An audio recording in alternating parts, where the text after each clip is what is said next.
সালামু আলাইকুম। আজকে আমি ৭টি ভিন্ন আইটেমের ভর্তা তৈরি করে দেখাবো। কিছু ভর্তা আমি পাটাতে বেটে তৈরি করে দেখাবো, আর কিছু ভর্তা আমি হাতে ডলে আপনাদেরকে তৈরি করে দেখাবো। খাবার প্লেটে এরকম বাহারি ধরনের ভর্তার আইটেম যদি থাকে তাহলে কিন্তু খাবারটা একটু বেশি খাওয়া হয়। আর যদি খুদে ভাতের সাথে এরকম ভর্তার আইটেম থাকে তাহলে তার অর্থই নেই। খুদে ভাতের সাথে মুখরোচক এইরকম ভর্তাগুলো খুবই জনপ্রিয় একটি খাবার হিসেবে উল্লেখ্য। তাহলে চলুন রেসিপিটি শুরু করে দিই। প্রথমে আমরা মসুরের ডালের ভর্তা তৈরি করব। তার জন্য এখানে আমি 2 মুঠো মসুরের ডাল নিয়েছি। ডালগুলো আমি কিছুক্ষণ ভিজিয়ে রেখে খুব ভালোভাবে কষলে কয়েকবার পানি পাল্টিয়ে তৈরি করার জন্যে। এখানে আমি প্রথমে কাঁঠালের বিচির ভর্তাটা তৈরি করব। তার জন্যে কাঁঠালের বিচিগুলো আমি খুব ভালোভাবে ভেজে নিয়েছি।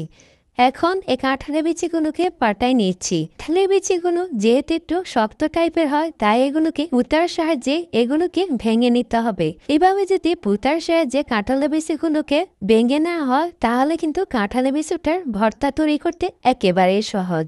এখন এই তো আমার সবগুলো কাঁঠালের বিচি আমি ভেঙে নিয়েছি। এখন এতে দিয়ে দিচ্ছি সামান্য পানি। যেহেতু কাঁঠালের বিচিটা একটু আঠালো এবং শুকনো টাইপের হয়ে থাকে, তার জন্য পানি দিলে এটা বাড়তে অনেকটাই সুবিধা হয়। আমার কিন্তু কাঁঠালের বিচিটা দুবারে বেটে নিয়েছি। এখন এতে বাকি উপকরণগুলো দিয়ে দেব। প্রথমে দিয়ে দিচ্ছি এখানে লোটটা শুটকি। আপনারা এখানে যে কোনো শুটকি ব্যবহার করতে পারেন। তার সাথে দিয়ে দিচ্ছি ভেজে রাখা রসুনের কোয়াগুলো। দিয়ে দিচ্ছি ভেজে রাখা শুকনো মরিচ। এখন এই উপকরণগুলো বাটায় পিষে নেব। অনেকে হয়তো কাঁঠালের বিচির সাথে রসুনটা পছন্দ করেন না, তারা চাইলে এটা স্কিপ করতে পারেন। তবে আমি রসুনগুলো ভেজে দিয়েছি। এভাবে ভেজে কাঁঠালের বিচির সাথে রসুনটা দিলে কিন্তু আমার কাছে খুবই ভালো লাগে। আচ্ছা, এখন দিয়ে দিচ্ছি ধনিয়া পাতা।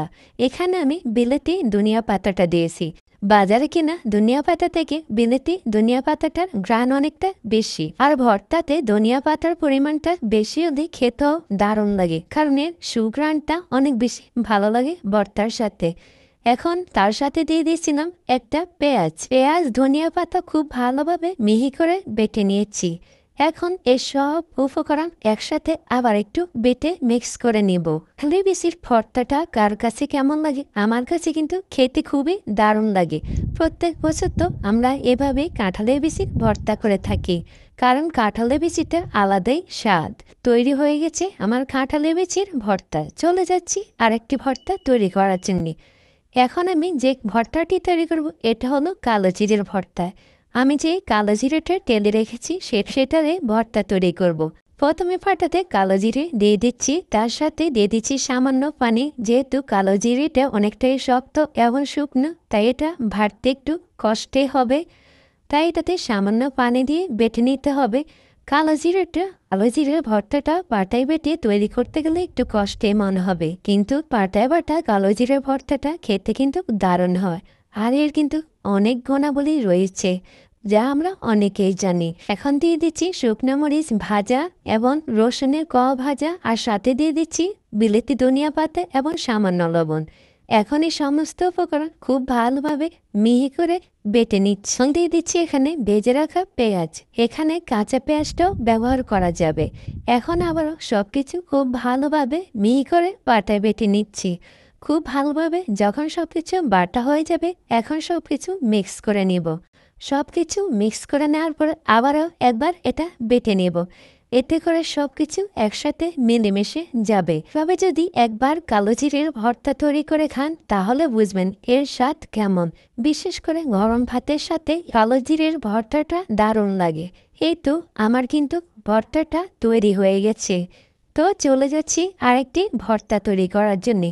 এই দুটো ভর্তায় আমি পাটায় তৈরি করেছি, বাকি ভর্তাগুলো আমি এখন হাতে ডলে তৈরি করে নিব। তার জন্যে প্রথমে আমি একটি প্লেটে নিয়ে নিচ্ছি সেদ্ধ করা মসুরের ডাল, নিচ্ছি ভাজা শুকনো মরিচ, ভাজা রসুনের কোয়া, আর নিয়ে নিচ্ছি ভেজে রাখা পেঁয়াজ। এখন নিয়ে নিচ্ছি বিলেতি ধনিয়া পাতা কুচি, আর এর সাথে দিয়ে দিচ্ছি সামান্য লবণ। লবণটা এখানে একেবারে কমে দিতে হবে, বুঝে শুনে দিতে হবে, কারণ আমরা ডাউলের লবণ ব্যবহার করেছি, তাই বুঝে শুনে লবণটা এখানে দিতে হবে। এখন এই সব উপকরণকে হাতের সাহায্যে কষলে কষলে মথে নিতে হবে। এটা যেহেতু আমরা পাটাতে পিষবো না, তাই হাত দিয়ে এই সব কিছুকে খুব ভালোভাবে মথে নিতে হবে। সবগুলো উপকরণ যখন খুব ভালোভাবে মথে নেওয়া হয়ে যাবে, তখন দিয়ে দিতে হবে সেদ্ধ করা ডাউল। এখন এই সেদ্ধ করা ডাউলটাকে সবকিছুর সাথে একসাথে খুব ভালোভাবে আবারও মথে নিতে হবে। আপনারা কিন্তু চাইলে যে কোনো ডাউল দিয়ে এই ভর্তাটা তৈরি করে নিতে পারেন, তবে মসুরের ডাউলের ভর্তাটা দারুণ হয়। যদি একবার বাসায় তৈরি করে দেখেন তাহলে বুঝবেন। এই তো আমাদের কিন্তু মসুরের ডাউলের ভর্তাটা তৈরি করা হয়ে গেছে। এখন তৈরি করে নিব মাছ ভর্তা। মাছ ভর্তাটা তৈরি করার জন্য সবচেয়ে বেশি ভালো হয় এখানে তেলাপিয়া মাছটা ব্যবহার করলে, কারণ তেলাপিয়া মাছে কাঁটা কম থাকে এবং যে কাঁটাগুলো থাকে তা কিন্তু অনেক বড় বড়, যা সহজে বেছে নেওয়া যায়। আর এই জন্য এখানে আমি এক টুকরো ভাজা তেলাপিয়া মাছ নিচ্ছি। মাছটা থেকে কাঁটা সরিয়ে নিচ্ছি। এখন ভর্তা তৈরি করার জন্য এখানে আবারও নিয়েছি শুকনো মরিচ ভাজা, রসুন ভাজা, পেঁয়াজ ভাজা এবং ধনিয়া পাতা কুচি, সাথে সামান্য লবণ।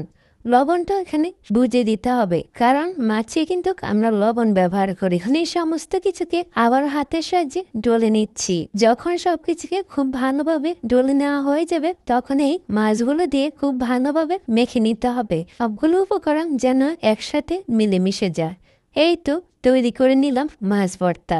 ভর্তাগুলো তৈরি করা একেবারে সহজ, খুবই অল্প সময়ে এই মজার মজার ভর্তাগুলো আপনারা ঘরে তৈরি করে নিতে পারেন। এখন তৈরি করে নিব টমেটো ভর্তা। তার জন্য ভেজে রাখা টমেটোগুলো নিয়ে নিচ্ছি। এখানে টমেটোগুলো থেকে খোসাগুলো আলাদা করে নিচ্ছি। টমেটো সিদ্ধ হওয়ার পর খুব সহজেই খোসাগুলো আলাদা করা যায়। এই তো টমেটোগুলো খোসা ছাড়ানো শেষ। এখন নিয়ে নিচ্ছি শুকনো মরিচ ভাজা, রসুন ভাজা, পেঁয়াজ ভাজা আর সামান্য লবণ। এখন এই সব কিছুকে হাত দিয়ে খুব ভালোভাবে চটকে নিতে হবে। সব কিছুকে খুব ভালোভাবে মেখে নেওয়ার পরে এখন দিয়ে দিচ্ছি এখানে আবারও বিলেতি ধনিয়া পাতা। এখন এই সব কিছুর সাথে বিলেতি ধনিয়া পাতাটা মিক্স করে নিলাম। তার সাথে টমেটোগুলো খুব ভালোভাবে চটকে নিলাম। এই তো সব কিছুর সাথে খুব ভালোভাবে মিক্স করে এই তো আমাদের টমেটো ভর্তাটা তৈরি করে নেওয়া হয়েছে। এই টমেটো ভর্তাটা তৈরি করা একেবারে সহজ, কিন্তু খেতে খুবই দারুণ হয়। এখন তৈরি করে নিব আলুর ভর্তা। এখানে আমি একটি আলুকে কিউট কিউট করে কেটে সেদ্ধ করে নিয়েছি। আলুগুলো খোসা ছাড়িয়ে নিয়েছি। আর এখানে নিয়েছি মরিচ ভাজা, পেঁয়াজ ভাজা এবং সামান্য লবণ। এখন আবার এই সবকিছু খুব ভালোভাবে হাত দিয়ে চটকে নিতে হবে। সবকিছু খুব ভালোভাবে চটকে নেওয়ার পরে আলুগুলো এই সবকিছুর সাথে খুব ভালোভাবে মিক্স করে নিতে হবে। এখানে আপনারা চাইলে সরিষার তেলটা ব্যবহার করতে পারেন। আমি যেহেতু সবকিছু সরিষার তেল দিয়ে ভেজে নিয়েছি, তাই বাড়তি সরিষার তেলটা এখানে ব্যবহার করি না। খুব সহজে তৈরি করে নিলাম মজাদার আলুর ভর্তা। সবগুলো ভর্তা চেষ্টা করেছি খুব সহজে তৈরি করে দেখানোর জন্য। বাকি থাকলো ডিম ভর্তা। এই ভিডিওতে আজ আর ডিম ভর্তাটি তৈরি করে দেখালাম না, কারণ ভিডিওটি অনেক বেশি লেন্থি হয়ে যাচ্ছে, তাই আর ডিম ভর্তাটি করে দেখালাম না। আপনারা যদি চান তাহলে পরবর্তী ভিডিওতে আমি ডিম ভর্তাটি করে দেখাবো। মাছ মাংস খেতে খেতে যখন একেবারে একঘেরিয়া লাগে, তখন কিন্তু এভাবে বিভিন্ন আইটেমের ভর্তাগুলো খুব সহজে তৈরি করে নিতে পারেন। তাছাড়াও খুদে ভাতের সাথে এই ধরনের ভর্তা কিন্তু অনেক বেশি ভালো লাগে। আজ আমি চেষ্টা করেছি খুব অল্প উপকরণে অল্প সময়ে ভর্তার আইটেমগুলো আপনাদেরকে তৈরি করে দেখানোর জন্য। আজকের এই ভর্তার আইটেমটি আপনাদের কাছে কেমন লাগে তা অবশ্যই লিখে জানাবেন।